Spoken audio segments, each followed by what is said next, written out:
Hello, everyone. This is Jeffrey Kerr. On August 17th, 1960, MGM released a film adaptation of H.G. Wells's 1895 classic novel, The Time Machine, in movie theaters nationwide. As the cult classic is now celebrating its 65th anniversary, I'm here today with a very special guest. He's an award-winning author, curator, researcher, film historian, consultant, and documentary filmmaker. He has written about 5 published books. One of them in particular is about the Time Machine's director titled George Pal, Man of Tomorrow. Please welcome Justin Humphreys. Hi, pleased to be here. Before we dive into Time Machine, would you mind telling us about your book on George Pal? Here it is. Show it off. This is I decided to write a book on Powell because I had been a huge admirer of his work from the time I was a kid. And I always loved science fiction and fantasy films, and I think virtually everyone that loves that genre winds up getting into Powell at one time or another. He was a huge figure in it. He really was the father of the modern science fiction film. And there wasn't a definitive book on him. My friend Gail Hickman had written one many years ago, but nothing really very thorough about him had been done. I went about interviewing dozens of Powell's coworkers and family members. I think I ultimately interviewed about 70 people for the book. And part of the reason I did it was because I knew that their stories would be lost if I didn't.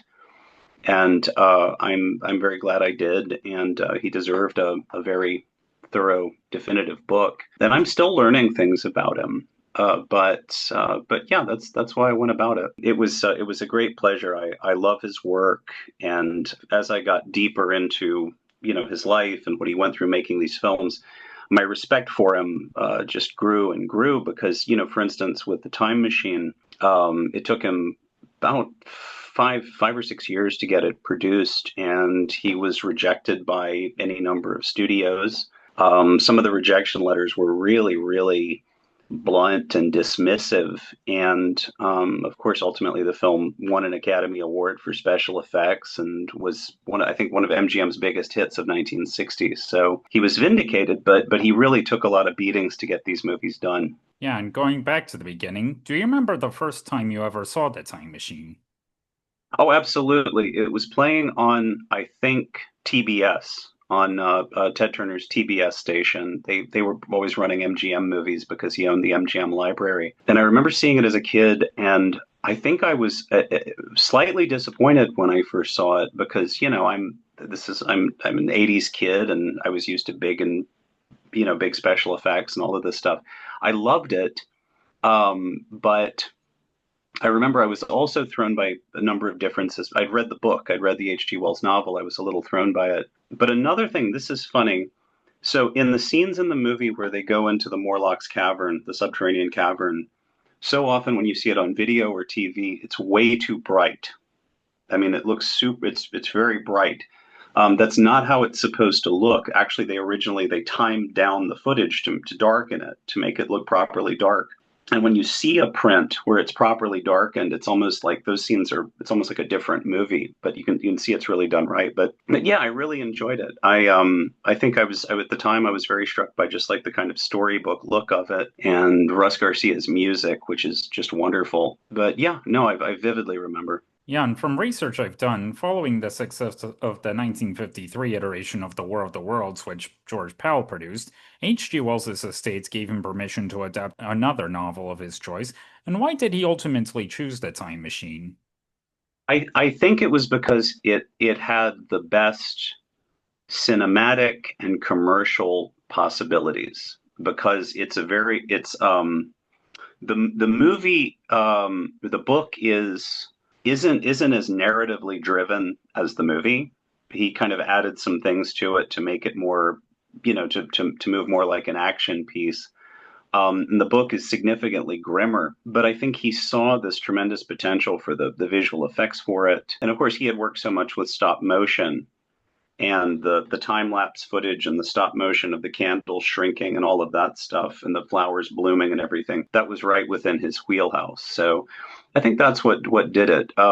Later on, he wanted to film a Wells novel called When the Sleeper Wakes, but it was always too expensive. That one was there was no way to do it inexpensively. But with Time Machine, yeah, I think it was the cinematic and visual and the story possibilities of it. Well, yeah, and as you alluded to earlier, for a while there were hardly any Hollywood studios interested in the project until Powell eventually got support from MGM after producing and directing 1958's Tom Thumb.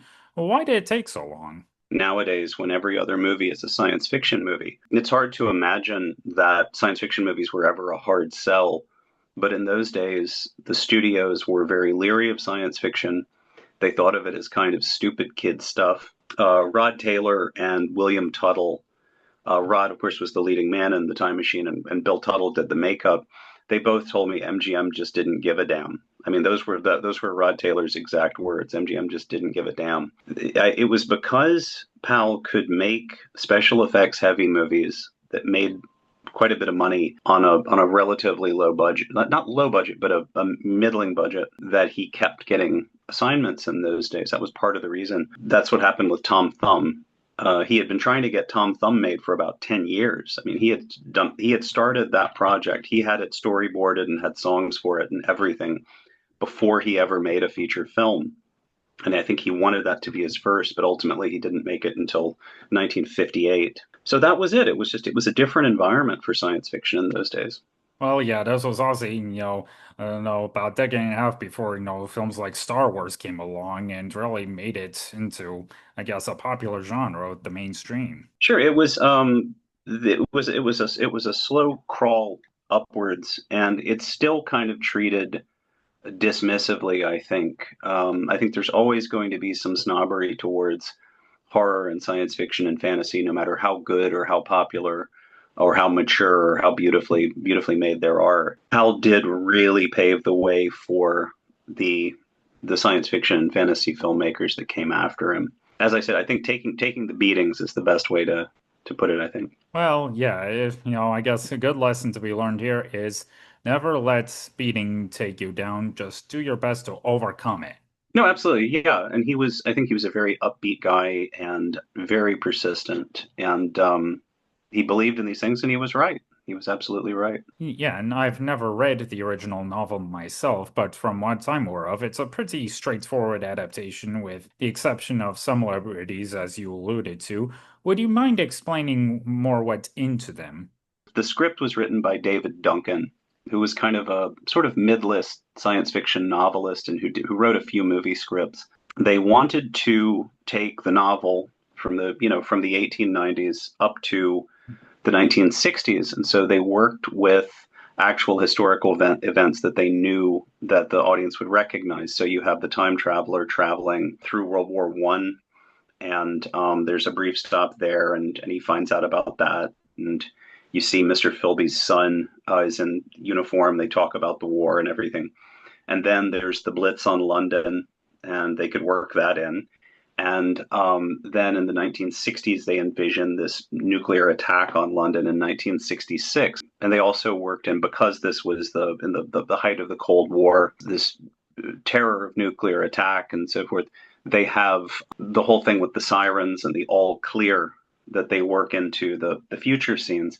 So it's basically kind of updating it. They also added there's more of a kind of romance with the with Weena, and spoiler alert, he saves the Eloi from the Morlocks at the end. And there's the ending. The original ends more bleakly. What happens at the tail end of the novel is the time traveler keeps going forward to this future Earth that's just blighted and stagnant. And as I recall, there are like giant crabs or giant insects or something, and I think giant crabs. And Pal actually had a scene. I talk about it in my book where the time traveler goes further into the future, and there are these giant crabs, and they attack him. And I think he wanted to do it with stop motion, but it wouldn't have really. It would have been interesting, and it's an interestingly written scene, but it just was kind of unnecessary. So they didn't use it. But updating the story, and using historical events that Wells could never have predicted, working those into the script.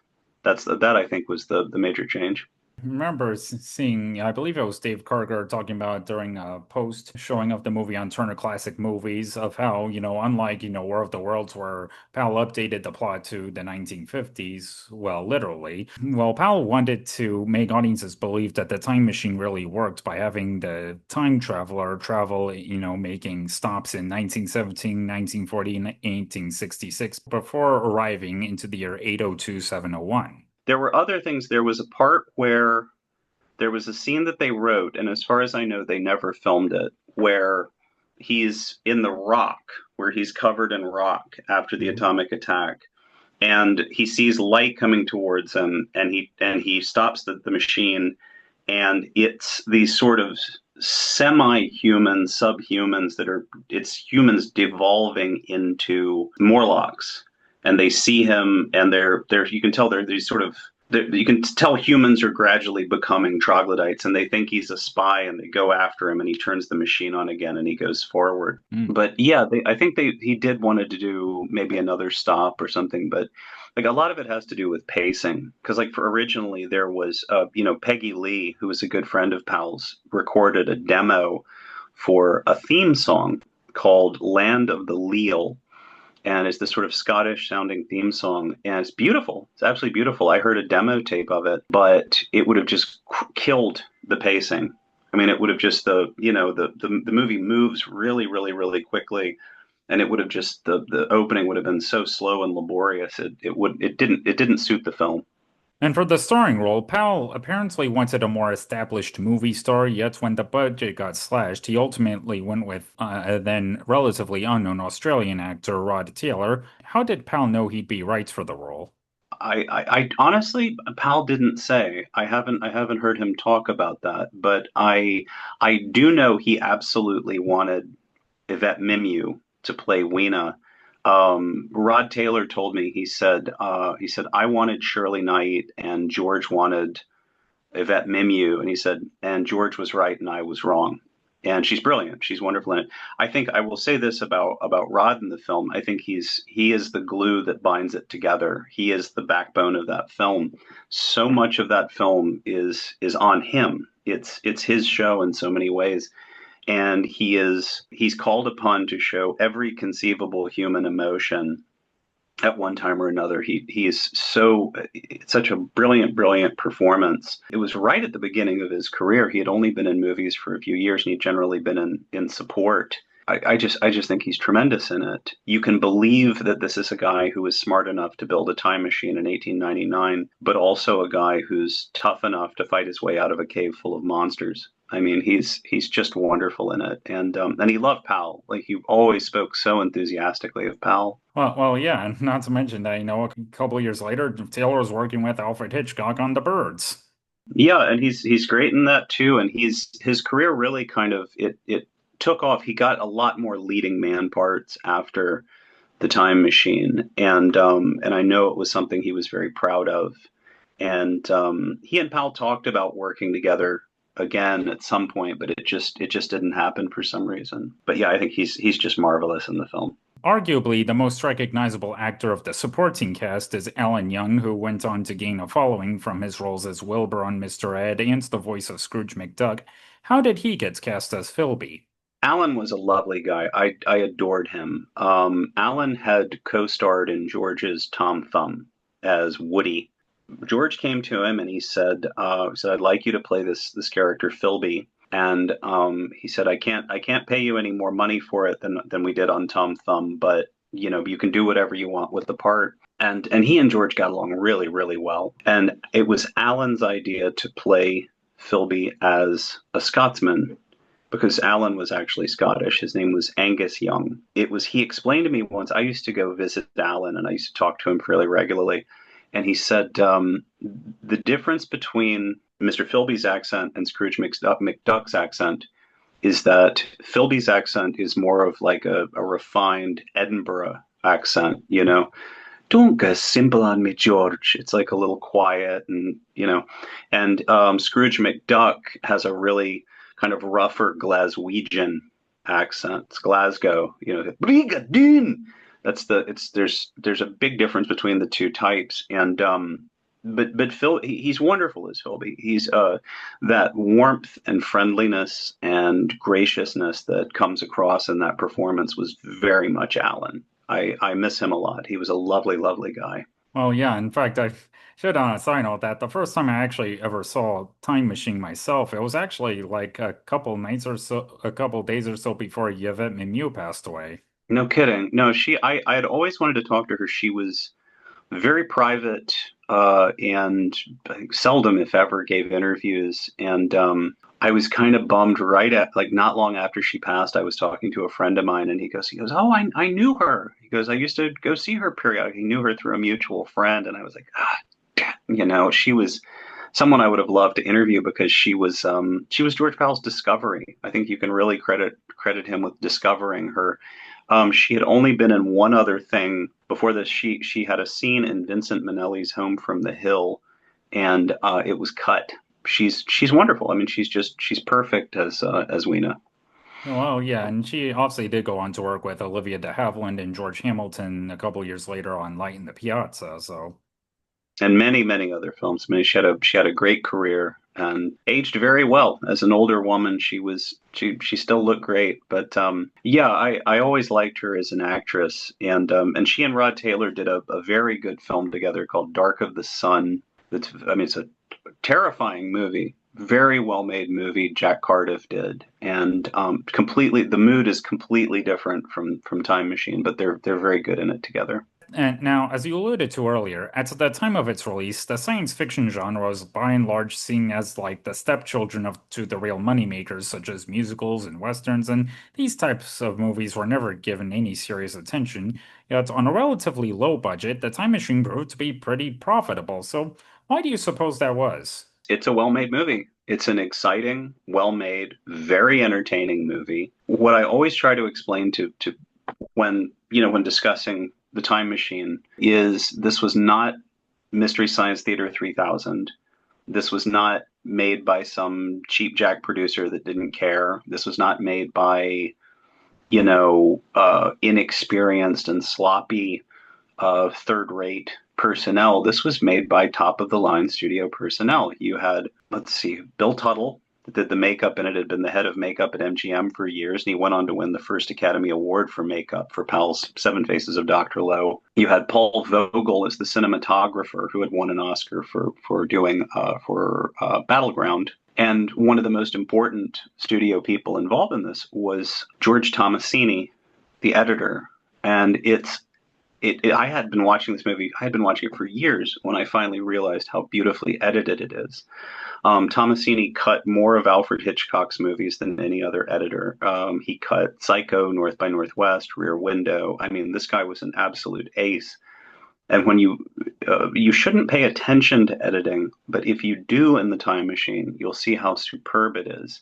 One of the things you see reappearing in a lot of Powell's features was they knew how to judiciously cut a special effect so that you see just enough for it to really register well, but you don't linger on it long enough to see it's a special effect. It's really wonderful. I mean, he was great at that. Like there's a scene with Medusa in Seven Faces of Dr. Lowe, and it's cut so well that you don't any flaws in the serpents or anything else, like you don't have time to register them. But yeah, I just think it's a beautifully made movie. The soundtrack, that Russ Garcia score is so beautiful. It's that sometimes filmmakers don't need a lot of money to make a really exceptional film.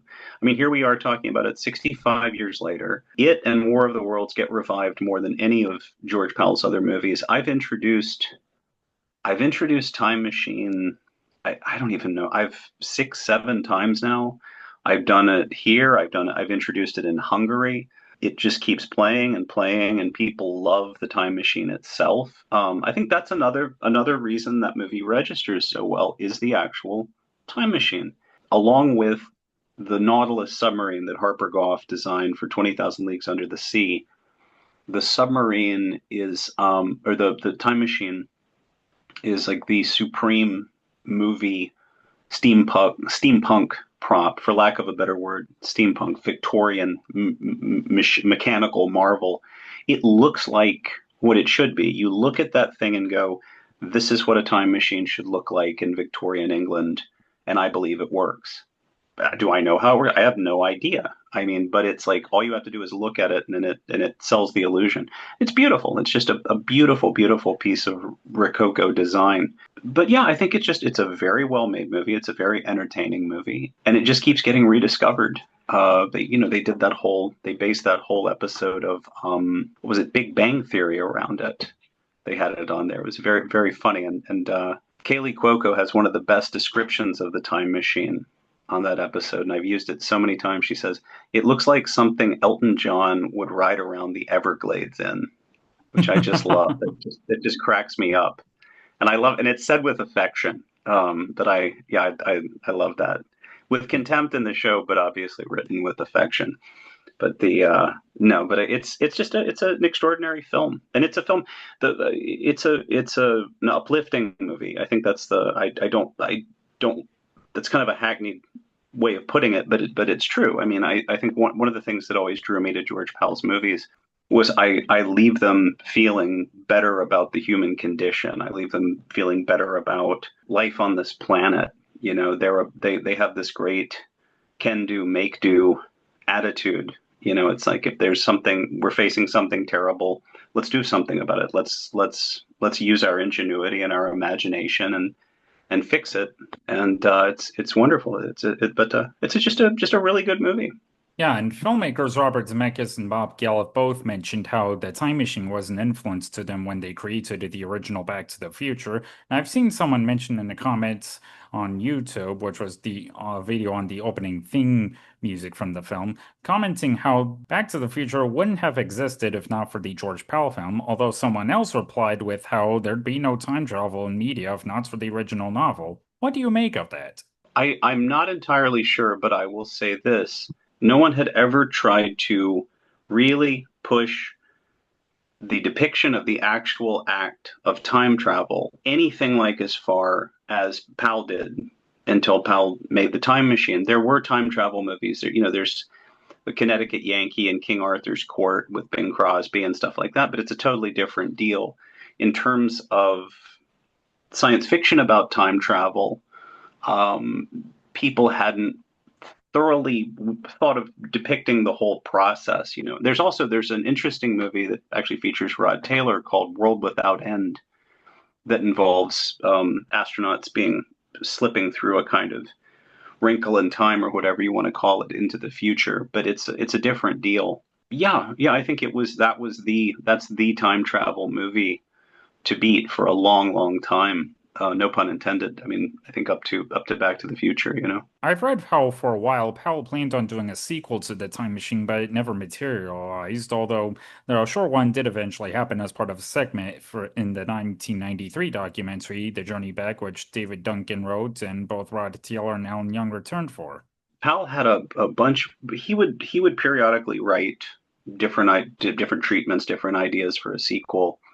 And in the 70s, he was working a lot with a screenwriter named Joe Morheim.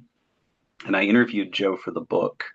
And Joe wrote several unproduced scripts with him. And he co-wrote Powell's last movie, Doc Savage, The Man of Bronze.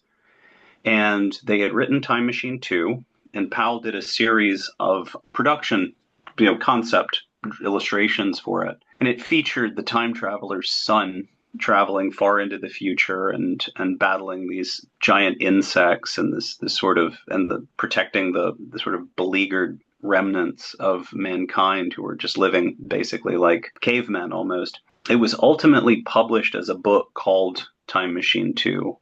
And the book reads basically like a treatment for a movie. And some things about it work and some things don't work. And it's not too bad. What had happened was by that time, Powell's reputation had been hurt so badly because his last few movies hadn't made a lot of money. I'm thinking in particular Doc Savage, The Man of Bronze, which was a bomb. I mean, it was an out and out bomb. And he was also older. He was an older guy. He was in his 60s. And when he passed in 1980, he was 72.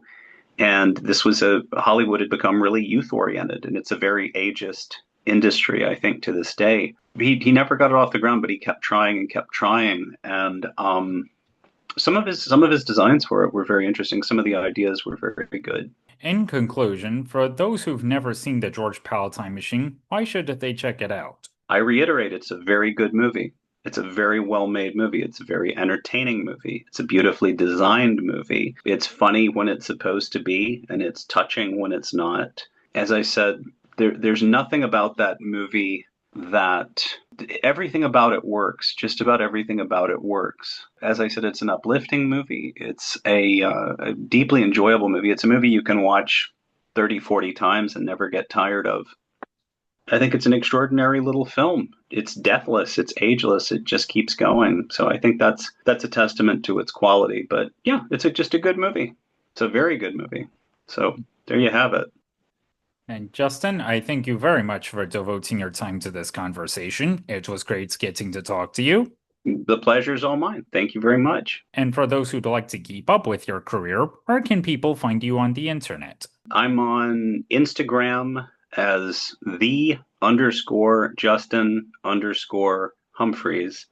And I do it that way because there's a race car driver with my name and I want to differentiate myself. There's also another writer named Justin Humphreys who fortunately seems to be writing very, very good books.